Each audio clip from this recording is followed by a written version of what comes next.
आज महानवमी पर देश भर में पूजा अर्चना हो रही है। आज के दिन देवी दुर्गा की मां सिद्धिदात्री की आराधना होती है।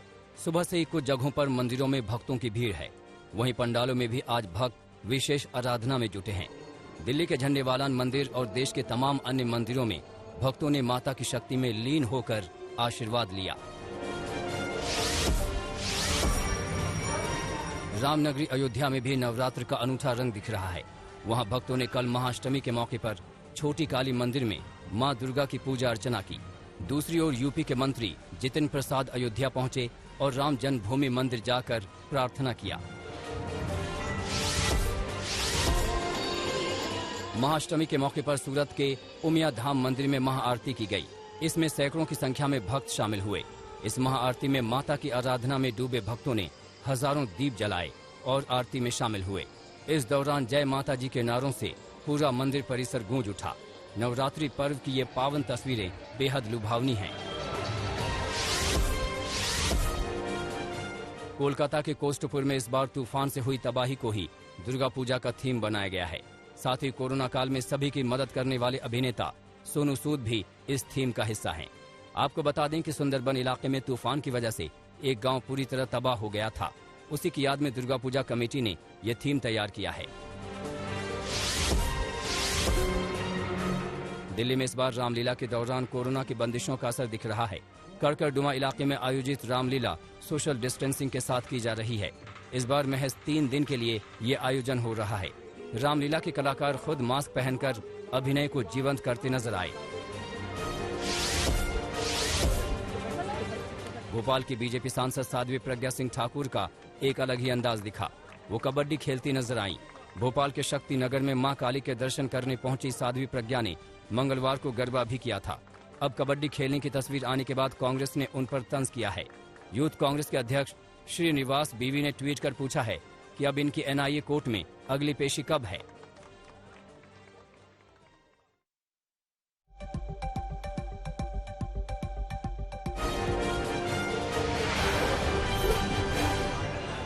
अयोध्या में दुर्गा पूजा के बीच फायरिंग से हड़कंप मच गया। ये वारदात कोरखाना इलाके में हुई। गोलीबारी में एक शख्स की मौत हो गई, जबकि 2 बच्चियां जख्मी हो गई। बताया जा रहा है कि 4 युवक ने फायरिंग की। उनमें से एक को पुलिस ने गिरफ्तार कर लिया है। अन्य आरोपियों की पहचान भी हो गई है और उनकी गाड़ी भी जब्त कर ली गई है। पुलिस के माने तो ये मामला आपसी रंजिश का है।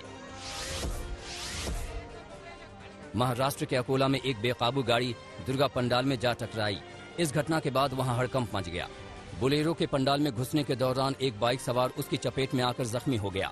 पंडाल में मौजूद नाराज लोगों ने फौरन बोलेरो के ड्राइवर को पकड़ लिया और पुलिस के हवाले कर दिया। आजमगढ़ में रामलीला के दौरान बवाल हो गया। जानकारी के मुताबिक कल देर शाम रामलीला शुरू होने से पहले भीड़ जुटाने के लिए गीत संगीत का कार्यक्रम चल रहा था। कुछ स्थानीय युवक महिला के वेश में डांस कर रहे थे।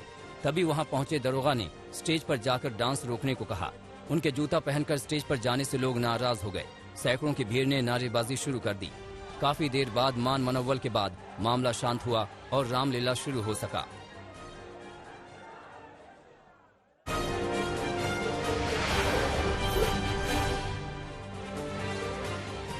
लखीमपुर कांड में केंद्रीय मंत्री अजय मिश्र के इस्तीफे पर सियासत जारी है, तो वहीं राजनीतिक घमासान भी कम होने का नाम नहीं ले रहा। लखीमपुर खीरी की लड़ाई अब दिल्ली तक पहुंच गई है, जहां राहुल और प्रियंका गांधी ने मोर्चा संभाल रखा है, जो गृह राज्य मंत्री के इस्तीफे पर अड़े हुए हैं। इसी मुद्दे को लेकर दिल्ली में यूथ कांग्रेस ने कैंडल मार्च निकाला है। कई अन्य जिलों में भी जगह जगह किसान संगठनों ने किसानों की शहादत के लिए कैंडल मार्च निकाला, तो वहीं श्रद्धांजलि सभा का आयोजन कर मारे गए किसानों को श्रद्धांजलि दी गई। लखीमपुर खीरी केस में फॉर्चून गाड़ी के मालिक और आशीष मिश्रा के दोस्त अंकित दास की भी गिरफ्तारी हो गई है। नोटिस के बाद कल अंकित दास क्राइम ब्रांच के दफ्तर पहुंचा था, जहां उससे करीब 5 घंटे पूछताछ हुई। इस पूछताछ में करीब 1 घंटे अंकित और आशीष को आमने सामने बैठाकर सवाल जवाब किए गए, जिसके बाद उसे गिरफ्तार कर लिया गया। अंकित 22 अक्टूबर तक जेल में रहेगा, तो वहीं पुलिस को 2 दिन की रिमांड मिली है, जहां पुलिस क्राइम सीन रिक्रिएशन के लिए अंकित से सवाल जवाब कर सकती है। पूछताछ के दौरान अंकित ने नेपाल भागने की बात को बोली है, तो वहीं मामले में खुद को निर्दोष बताया है।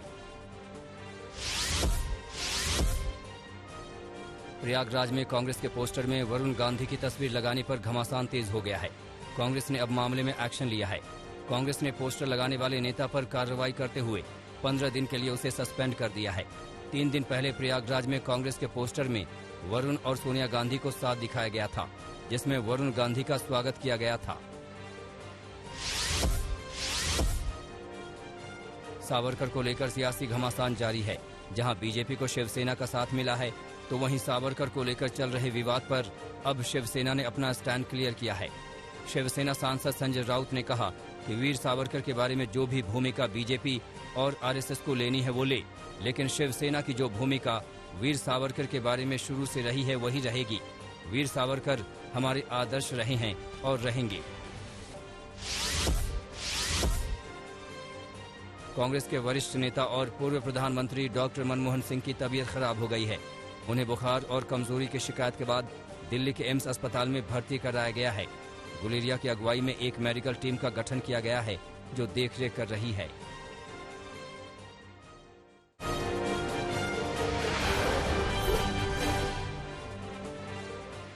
मुंबई क्रूज ड्रग्स मामले में फंसे आर्यन खान की जमानत याचिका पर आज एक बार फिर से सुनवाई होनी है।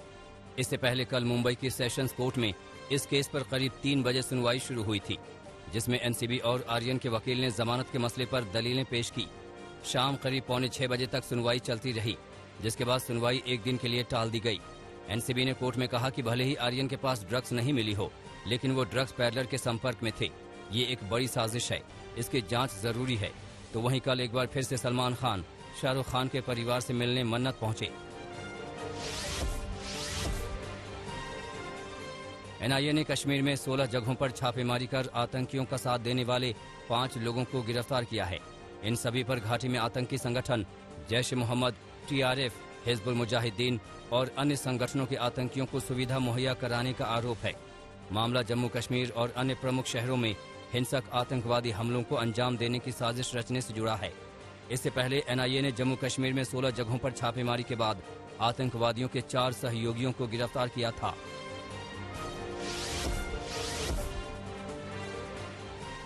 जम्मू कश्मीर के पुंछ में आतंकियों के साथ हुई मुठभेड़ में शहीद हुए जांबाजों को नम आंखों से अंतिम विदाई दी गई। शहीदों में 3 जसविंदर सिंह, मनदीप सिंह और गज्जन सिंह पंजाब के रहने वाले थे। इन तीनों के शव उनके गांव पहुंचे, जहां शहीदों के अंतिम दर्शन के लिए भारी भीड़ उमड़ी। पुंछ हमले में 5 जवान शहीद हुए थे। भारत के उपराष्ट्रपति एम वेंकैया नायडू के अरुणाचल प्रदेश के दौरे से चीन तिलमिला गया है। चीनी विदेश मंत्रालय के प्रवक्ता झाओ लिजियन ने कहा कि चीन भारत के उपराष्ट्रपति की हाल की अरुणाचल यात्रा का कड़ा विरोध करता है। लिजियन ने कहा कि चीन अरुणाचल प्रदेश को मान्यता नहीं देता है। भारत का इस इलाके पर दावा अवैध है। भारत के विदेश मंत्रालय ने इस पर प्रतिक्रिया देते हुए कहा कि हम ऐसी टिप्पणियों को खारिज करते हैं। अरुणाचल प्रदेश भारत का एक अभिन्न और अविभाज्य हिस्सा है। भारतीय नेता नियमित रूप से राज्य की यात्रा करते हैं।